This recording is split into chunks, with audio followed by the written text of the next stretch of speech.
Alors, c'est vrai que c'est une question qui est très présente chez les personnes qui suivent la formation devenir praticien cuisine-thérapie parce que, bien sûr, la légitimité en tant qu'aidant, elle ne se décrète pas, elle se construit. Elle se construit avec l'expérience, elle se construit avec la pratique. Et c'est vrai que moi, je côtoie beaucoup dans cette formation de personnes pour qui la relation d'aide serait une reconversion et qui ont donc envie de se lancer dans ce nouveau métier d'aidant, d'accompagnant et qui veulent du coup devenir des personnes en capacité d'accompagner d'autres personnes vers le mieux-être, vers le bien-être.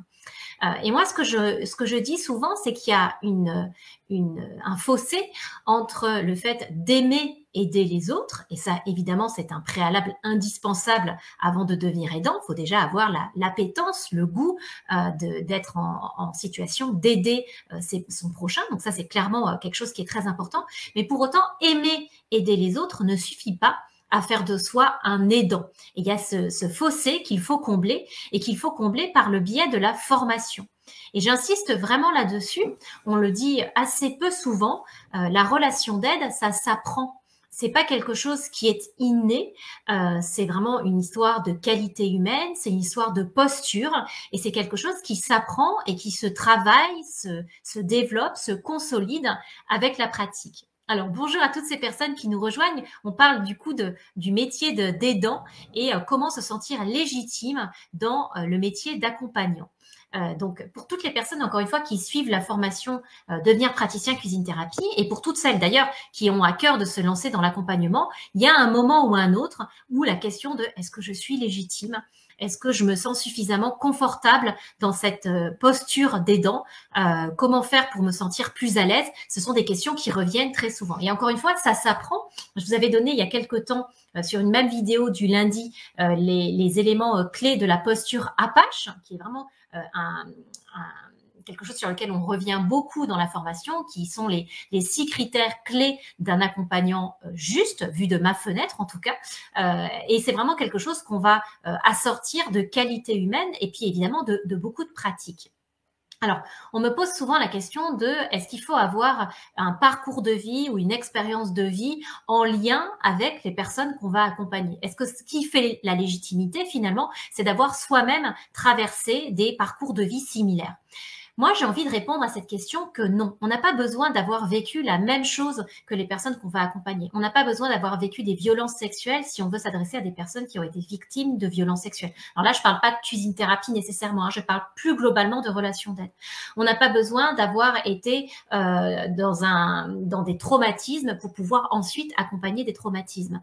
Ça peut être un plus si et seulement si on a suffisamment travaillé sur ses propres casseroles, disons-le comme ça, pour du coup pouvoir être vraiment en capacité d'aider l'autre personne qu'on a en face de soi. Si on est encore trop collé à ce qu'on a vécu, si on n'a pas pris suffisamment de recul, eh bien quelque part on va plaquer sa propre histoire sur celle des personnes qu'on va accompagner. Et du coup, ça sera tout sauf un point positif que d'avoir soi-même expérimenté ce que les personnes qu'on accompagne ont vécu ou sont en train de vivre. Donc, on n'a pas besoin, de mon point de vue en tout cas, mais je serais curieuse de savoir ce que vous en pensez, on n'a pas besoin d'avoir vécu stricto sensu la même chose que les personnes qu'on accompagne, puisque encore une fois, et j'y reviens, ce qui compte, c'est la posture. C'est le fait d'être dans l'empathie, c'est-à-dire d'être en capacité de comprendre, de visiter le point de vue de l'autre. C'est le fait d'être dans l'écoute pleine et entière, sans jugement, sans essayer de plaquer des conseils, du sens, de l'interprétation sur ce que l'autre est en train de nous raconter. Et finalement, pourquoi est-ce qu'on parle de posture? Parce que ce qui va compter, c'est que la personne puisse se sentir entendue, reconnue, comprise, vue dans ce qu'elle est en train de vivre. Et ça, on n'a pas besoin d'avoir vécu ce qu'elle a vécu pour que cette personne puisse se sentir comprise et entendue dans ce qu'elle est en train de vivre. Donc, c'est vraiment très important de garder ça en tête. À la fois, le fait d'avoir vécu quelque chose de similaire, ça peut être un point positif parce que ça peut nous mettre encore plus dans l'empathie, ça peut nous permettre d'encore mieux comprendre et de rejoindre encore plus facilement l'autre personne. Et à la fois, si c'est pas suffisamment travaillé chez soi en tant qu'accompagnant, ça peut être au contraire quelque chose qui va interférer dans la relation d'aide. Et puis, on me demande aussi assez régulièrement, est-ce qu'il faut, enfin, on entend plutôt assez régulièrement qu'il faut avoir un coup d'avance en tant qu'accompagnant. Alors ça, je trouve que c'est assez difficile de le délimiter, de le définir. Qu'est-ce que ça veut dire avoir un coup d'avance? Ce qui est sûr, c'est qu'en tant qu'accompagnant, on doit avoir travaillé sur soi et on doit continuer à travailler sur soi. Le travail sur soi, c'est vraiment quelque chose qui dure toute la vie.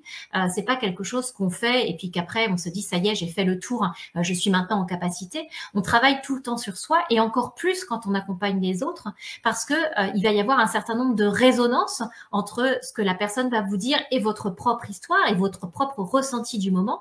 Et ces résonances-là, évidemment, en tant qu'accompagnant, il va falloir aller les mettre au travail.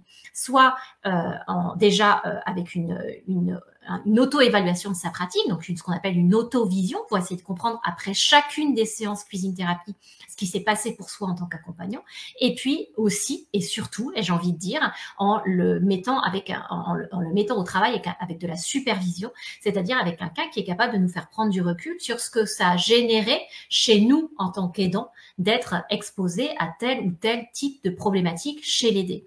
Et ça, c'est vraiment très important parce que ça n'est qu'à ces conditions-là qu'on va être dans la juste distance par rapport à l'autre, c'est-à-dire pas coller et être complètement fusionnel avec ce qu'il vit, parce qu'on a vécu la même chose peut-être il y a quelques années, mais être en capacité de faire bien la part des choses entre ce que la personne vous apporte et ce que vous avez vécu ou ce qui éventuellement y est encore en résonance, est encore en résonance, en adhérence avec ce que vous êtes en train d'entendre en tant qu'aidant. Donc ça, c'est vraiment très important aussi de le préciser. Marie-Hélène qui dit oui, le travail sur soi dure toute la vie. Alors ça, c'est clair.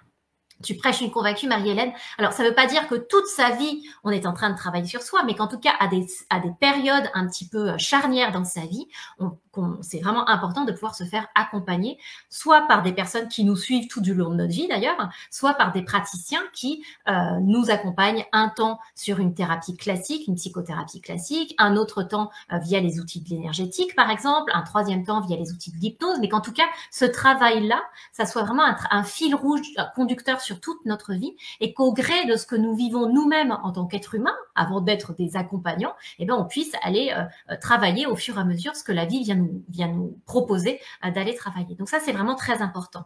Donc l'idée, c'est pas tant d'avoir un coup d'avance que de continuer à se former et à grandir dans sa posture d'homme ou de femme, ce qui du coup va faire grandir ces hommes et ces femmes qui sont aussi en posture d'accompagnant.